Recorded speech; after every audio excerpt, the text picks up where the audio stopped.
Hello and welcome to Gamers Table, a discussion of tabletop role-playing games, war games, movies, books, and other related topics. Be warned, this show may contain some explicit material that may not be suitable for all audiences.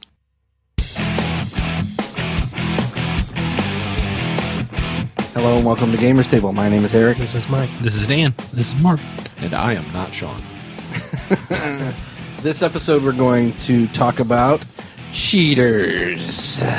Cheating in role-playing games. The lowest of low. Can you think of anything lower than a cheater in a role-playing game? Cheats at solitaire. Cheats at solitaire. I think Mark did just put his finger on that. That is like the only other thing worse. It's one thing to cheat at a game where you're playing cooperatively with your friends. It's another thing to cheat when you're playing by yourself. More specifically, the different ways that people have cheated in the past, at least in our experience, and what we do. It's not like we take them out and we hit them in the kneecap with a hatchet or anything like that. Well, we should. Although we should, yes. We should have a special hatchet. It depends on the offense. Yes. And what qualifies as cheating. Let me start it off. I used to game with a guy who his way of rolling was he cheated. He would roll a dice, and then if he didn't like the result, because let's say it's a 66 or something like that. Well, 600s didn't work as well, but let's say it's a percentage roll. Okay, he would roll the first number, and then he would roll the next number and make it bump the first die to turn. Yeah. If it turned up a 1, he would go, oh, 1. Oh, now it turned over to a 9. And who is this? Rich. Not to name names, but Rich. So let's say he had 3 attacks. He would roll D20, and if it wasn't something good, he'd roll a second attack on another D20, bump that, and that's how he would do it. Doesn't he understand that once the dice has stopped rolling, it has stopped rolling? But in his mind, it didn't stop rolling. That wasn't the rule he was playing by. So, well, I mean, that kind of in itself is cheating. Playing by your own set of rules. And I'm not necessarily talking about house rules, but saying, well, this is the way I've always done it, just to kind of gain some kind of advantage in game. Well, one of the first games Eric ran for us, I think it was my first percentage roll with Eric as a GM. He said you need over a 40% or something like that. So I picked up my percentage dice and I rolled and I got over a 40%. But he said it's like I didn't declare which end of the spectrum I was on before I rolled, so he didn't want to take my roll. I don't recall that. I think it was a 50-50, and I rolled over 50. Oh, you have a 50% chance, and you rolled like 54 or something like that. And I was like, well, which part of the 50% it's did you over want? 50. That was my thing. Mike shaking his head again. It never even occurred to me to even think about that at that point. Because you're placing value on the high. Right. High is Yes. the good. Oh, I see what it was. I said you have a 50% chance. I'm thinking 50 or below. You're thinking 51 to 100. Yeah, it was that, or the reverse was true. I can't remember exactly. Cheater. I wasn't cheating as far as I knew. I'm sure Eric thought I was trying. I think on a percentile roll, higher isn't always better. I think sometimes lower is better. Well, Like if I said if you have a 10% chance, you're not going to roll from 90 to 100. Right. Or 91 to 100. Unless you call it before you roll it. Yeah, if you're that specific, that's I'm rolling 65 to 75. Pow. There you go. There's my... Which it's legitimate. It's legitimate, but you got to call it first. Right. So it's yeah. like calling your shot in pool, I guess. That's how we should play from now on. Oh man, I only crit on 13s. But yeah, there's the overt cheating. I'm talking like Changing stats. Yeah, changing stats. Writing down equipment you don't have. Right. Why is Jason hiding on that? Did I strike a nerve that I was unaware of? I haven't done it lately. Lately, good job. I haven't done it in a few years. Oh. Changing stats? Sure. Man, he says it so nonchalantly, like, yeah, I do it. What's up? No, I've always had a 15 there. Yeah. I used to do it. Right. I used to do it all the time. Usually it was an arms race. Between you and Brian? Yes, it was in response to... So that was more than a couple years ago. It was in response to... I'd look at his character sheet and I'd write down all of his stats or whatever numbers I needed to keep track of, and then I'd check them later. Okay, we cheated on that one, so I'm going to change mine and make You guys mine are pathetic. There cannot be a mine shaft gap. But you'll see the big board. That's a little Doctor Strangelove. Yeah, for everyone. But that's one of the things I liked about when we used to use the Chris Pronger rule. Yeah. It's like if you give people enough points to get good stats from jump, there's less of an inclination to start fudging things. I'm not buying that at all. That's my theory. Uh-huh. Well, I understand your theory. That's one of the things I like about the Chris Pronger rule. The other thing is he. Well, that's actually I'm glad you brought that up. House rules. house rules are essentially cheating when you're talking about by the rules of how they are written. I agree. Honestly, I've never read a GM section of any game that didn't say, if you don't like something about this, feel free to change it. Right. I mean, there's a certain license there to attempt to fix things that are wrong, because you run into, not in role-playing games, you hear this a lot in miniatures games, you have rules as written and rules as intended. Yeah. Right. And sometimes, because these books are made by people, there are going to be mistakes, and they're creating, or you've got this Stormrack book right in front of me that somebody wrote, and they know how it works in their mind, and they don't necessarily have to explain it all the way. So there's a little bit of difference there between... Well, you can't think of every contingency either. Therein is one of the big problems, with these type of games, whenever you make so many rules. That's why I say... Rules light. Rules light, and let people... Let the game master decide. Let it run from the very beginning. Yeah. Speaking of game masters... game masters cheat all the time. Yeah, that's called fiat. Yeah, the game master cheat... Of all cheats is the DM screen. Now, right there, Mike was starting to talk, and you guys just jumped right on top of it. Say. Yeah. Good job. Yes, I agree. It's because we're all on the same wavelength. We're attuned to each other's brain waves. When you're playing in a large group, there's temptation sometimes, I would imagine. Just this past Monday, we're playing Star Wars at our Monday game, and Eric, we've got 48 people in that game at this point. I think the final head count. You have the entire rebellion staffed. 9. Yes, we have 9 players. And a lot of us are avoiding a certain individual who has encroached upon our game. So all of us are sitting on one side of the long table. One person is avoiding. Okay, then how did 3 people end up sitting on one side of the table and everybody else ended up sitting on the other side? That's what I want to know. Okay, if it's just me. Well, there's only so much room on that side. Right. The point is, Eric had everybody roll initiative. I rolled my initiative as soon as the words left his mouth. But by the time he got around to me to record that initiative, my die had moved. Okay. When I'd rolled it had been a 9. And you had when I looked again, it was a 13. I had to remember for a second, okay, well, what was it? Because I know it wasn't a 13. But I reported my initiative accurately. Okay. I'll admit, on Monday nights, that is something I have fudged in the not too distant past. Yes.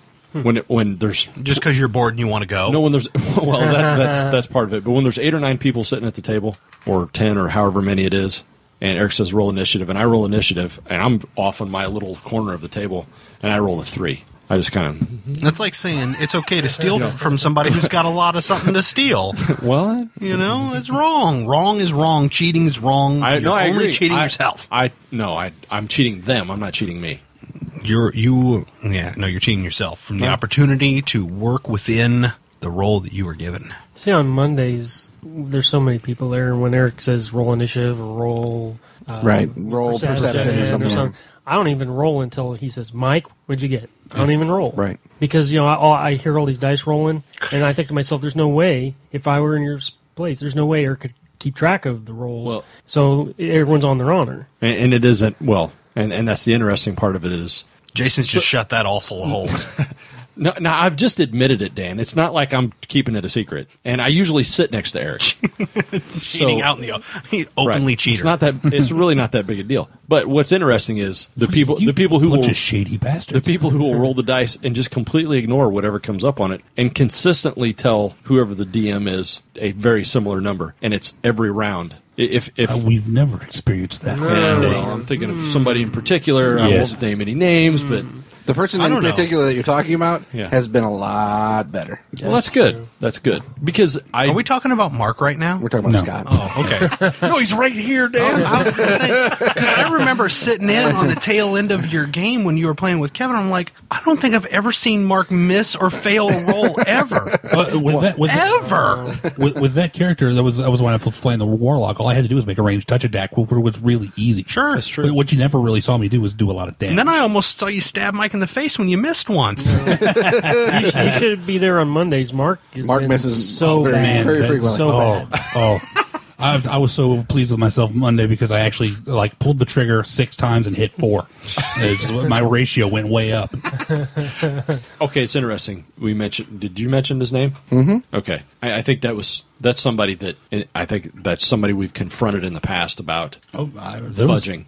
Yeah, Mike swatted him down once, and we didn't see him for called him quite a out. while. That was a rare. Mike called him out in front, and I think that was the thing, is because he called him out in front of everyone. So you're saying public humiliation is the way to deal with cheaters? and see, In a group that big, pretty much. when you really get into it, why does somebody cheat? Because they have problems. And they want to be greater It's than what most they likely they have low self-esteem. Right. Because they want to succeed. Pretty rare in the gamer community. Right. Yes.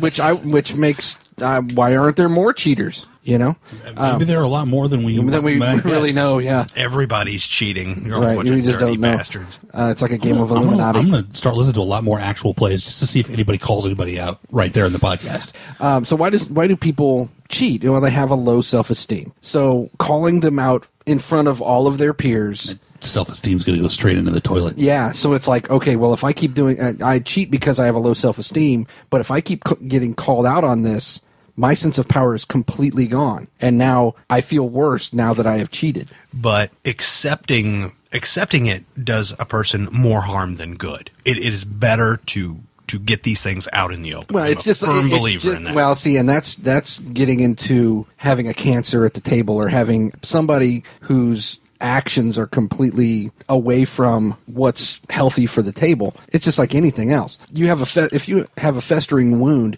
you need to open it up and drain it out. The same goes with pretty much anything. It's a lot more painless if you take care of it early than if you let it fester. Well, So- I've heard your philosophy with dealing with cheaters is you're aware that someone is cheating at the table. Right. And your philosophy is, rather than you call them out or you draw attention to it, Police your own. You make us draw attention to it. You make us. Well, no, deal with the the more situation. recent ways he's been doing it is you just ignore the player. Well, and that's Or don't give them any spotlight. Right. right. But some people that works and some people that doesn't. What if it's a competitive game like Warhammer 40K and you're cheating? Well, see, that's a completely different thing. Then you get The smacked only, in the the only mouth. goal is to win. Yeah, there used to be some epic arguments back at the shop back when I think it was second or third edition 40 came in, and fantasy Warhammer battles. Fantasy. Yeah, those I would not. People cheat. were just like I your would- brother who still doesn't know how to measure. I would not cheat if I was playing Dave. Dave would frickin' kill you. Well, and that's the thing. You get, people in those settings where it's competitive, and you may believe that dice don't have memory and there's not good lucky dice, but It's really not a belief; it's fact. okay. But tell that to somebody who plays against Dave routinely, who makes those damn invulnerable saves the way he does, or plays Blood Bowl against Scott with his Blood Bowl dice. Those things, they're not loaded, but I've heard enough stories about them. my speckled blue dice are great at Shadowrun. They were better at third edition than they are at fourth. Right? Because they know. Sure. My point is, when you have competitive games like that, where you get people who are really into it and really amped up, and they find out that you're cheating, I think blood will fly. Well, that's why you Literally, see. back to one of the epic arguments about 40K, there was a guy that used to come into the shop who literally gave himself a nosebleed just from the pressure, From building. stress. Yeah, and he's like, His blood pressure went up so high. right, Wow. and Ruptured a blood he vessel. split. That's I mean, why- he couldn't take it. He had to go. As a shop owner, if you are a shop that hosts Games Workshop or these competitive games, it's your job to be the marshal and the rules arbitrator for these games. Yeah, right. I mean, this is where this whole rules as written, rules as intended argument started, as far as I know of. How about omission of rules? Is that cheating? Like someone forgets to Conveniently do something, forgetting, like or- you know their codex better than they do, and they're forgetting to do Are something. we talking about your brother again? Because I don't think I your do it brother's all- cheating. We do it all the time in a casual game. See, cheating implies intent. Yes. Yes. Okay, If you're just a we're not goober. talking. We're not talking about we're not talking about actual law where ignorance is not an excuse. In 40K, it shouldn't be either. No, it's there has to be an intent. If you don't know the rules, then you're just an ignorant goober, Right. And why are you playing this game if you don't know the rules? But no, conveniently forgetting rules. Now that is a way. That is a way It's to not cheat. conveniently forgetting. It's you're not Intentionally. Yeah, forgetting. you are Because I'm cheating. going to not say and see if they notice. Right. Yeah. But if it's to your detriment that you're forgetting, let's say I'm supposed to have 3 attacks. I'm only getting 2 attacks, so I'm not cheating. I'm going to cheat myself. Oh, you're saying if I know, Yes, it's and my you know. obligation to let you know. Right. Yes, I agree with that. Yes. Yeah. I disagree. If we're playing a competitive game and you don't know your rules well enough, I'm not going to tell you. I don't think it's my obligation to tell